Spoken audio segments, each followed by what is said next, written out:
नमस्कार दोस्तों, इस वीडियो में मैं आपको प्रयागराज महाकुंभ मेला को कैसे जाने के लिए आपको इस वीडियो में आपको फुल डिटेल्स बताऊंगा। ध्यान से सुनिए।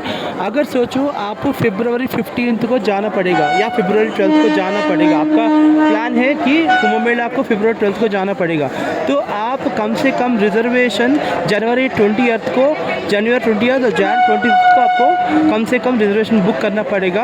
अगर बुक करने से भी इसमें कुछ गारंटी नहीं है कि ये टिकट कंफर्म होगा, क्योंकि बहुत सारे लोग कई प्लेसेस से आते हैं ना, तो आते के समय कम से कम कंफर्म टिकट होगा कि नहीं मालूम नहीं, लेकिन गारंटी भी नहीं दे सकते। लेकिन आप एक कर सकते हैं, जनरल टिकट लेकर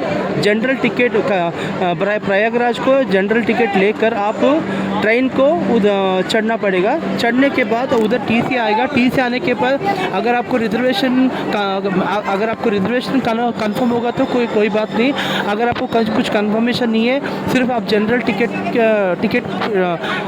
जनरल टिकट पे लेकर आप ट्रैवल किया, तो आप क्या करना पड़ेगा, टीटी को कुछ फाइन रखेगा, फाइन देना पड़ेगा, तो आप इधर प्रयागराज आ जाएगा। जब से आप प्रयागराज आओगे, जब भी आप प्रयागराज आते हो, आते के समय, जब भी बाहर आते के समय आपको इधर ऑटोस और बाइक्स और गवर्नमेंट बसेस सब रहेगा। आप प्रयागराज को आपको लेके चलेगा। कम से कम ऑटो एक पर्सन का 50 रुपीज़ रहता है, कम से कम 100 रुपीज़ लेता है, और बाइक्स तो ज़्यादा लेता है। लेकिन अगर आपको बस में जाना है तो बस में एक टिकट आपको 30 रुपीज़ चार्ज करेंगे। तो उसके बाद क्या होगा कि उधर जाने के बाद बहुत सारे गार्ड्स रहता, तो बहुत सारे गार्ड्स रहता ना, तो 20, 24, 30 बहुत सारे गार्ड्स रहता।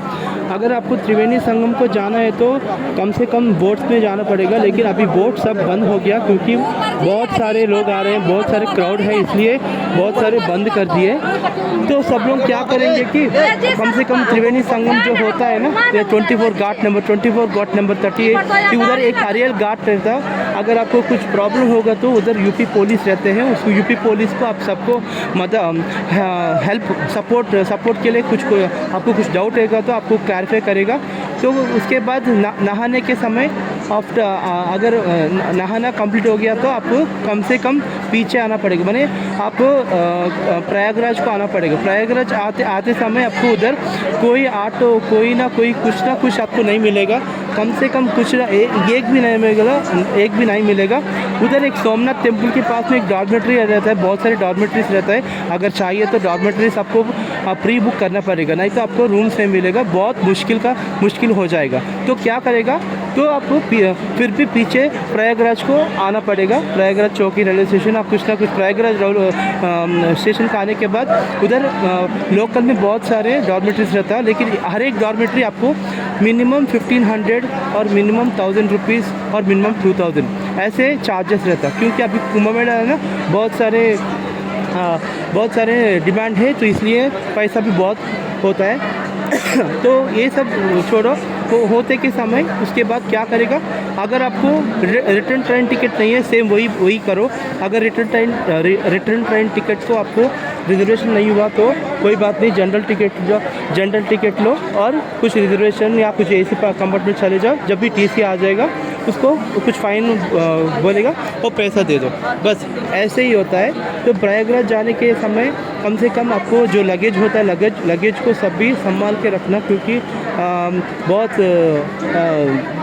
बहुत we should be very careful, हमें बहुत केयरफुल रहना पड़ेगा। ठीक है, जानबूझ के कुछ ना कुछ छोड़ दिया तो हम गुम हो जाएगा। तो इसलिए आपका जो सामान है, लगेज है, ठीक से संभाल के रखो। ठीक है, तो अभी जब भी अगर आपको प्रयागराज से डायरेक्ट ट्रेन नहीं है तो आप क्या करेगा, आगे डायरेक्टली वाराणसी आ जाए। वाराणसी आने के बाद वाराणसी का कुछ ना कुछ डायरेक्ट ट्रेन रहेगा ना, जब ट्रेन मिलेगा जाके तो फिर भी इधर आ जाओ। और ये महाकुंभ मेले का विशिष्टता क्या है कि ये महाकुंभ मेला 144 ईयर्स को एक बार आता है, तो ये बहुत विशिष्टता काम है। ये इधर स्नान करने से आपको कम से कम पुण्य मिलेगा।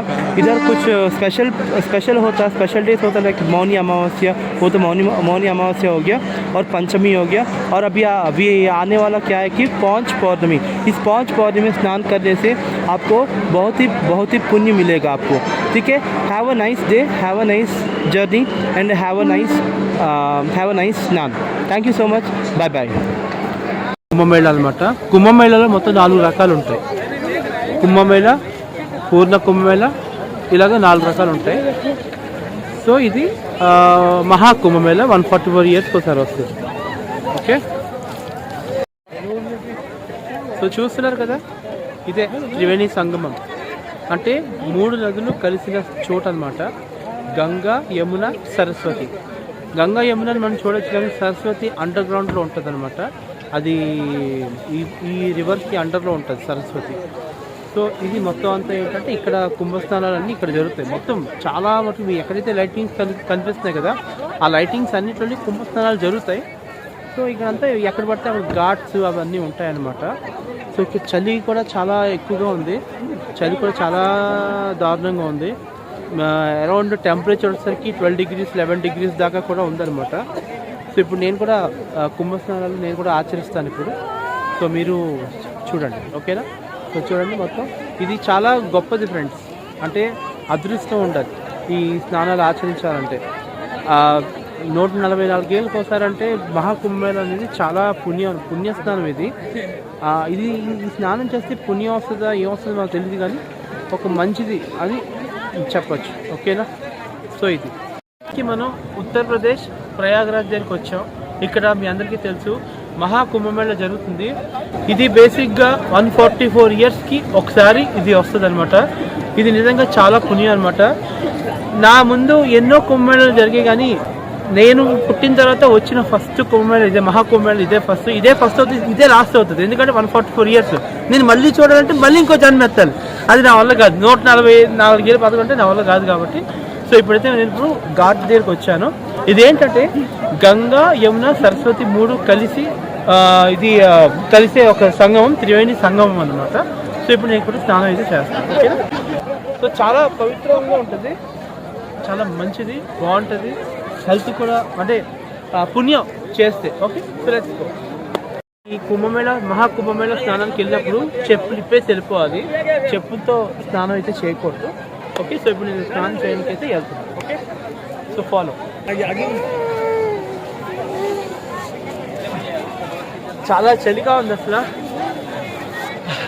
మీరు ఎలా చేసేది స్నానం అసలు నాకు అర్థం కాదా?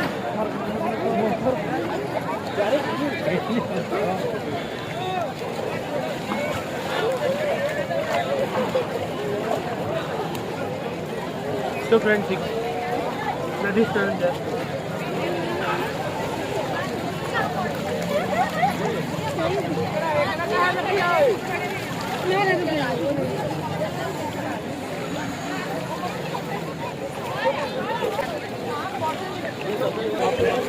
దొరకలేదా?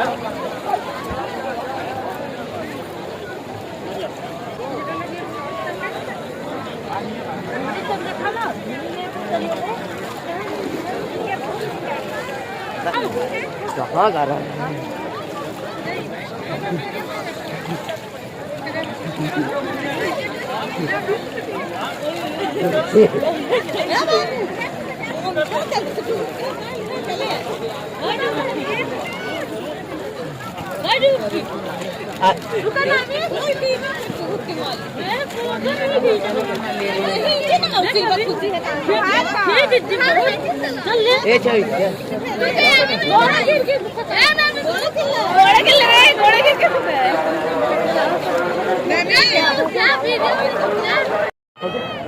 ఫ్రెండ్స్, మొత్తానికి మహాకుంభమేళలో పుణ్యస్నానం అయితే జరిగింది।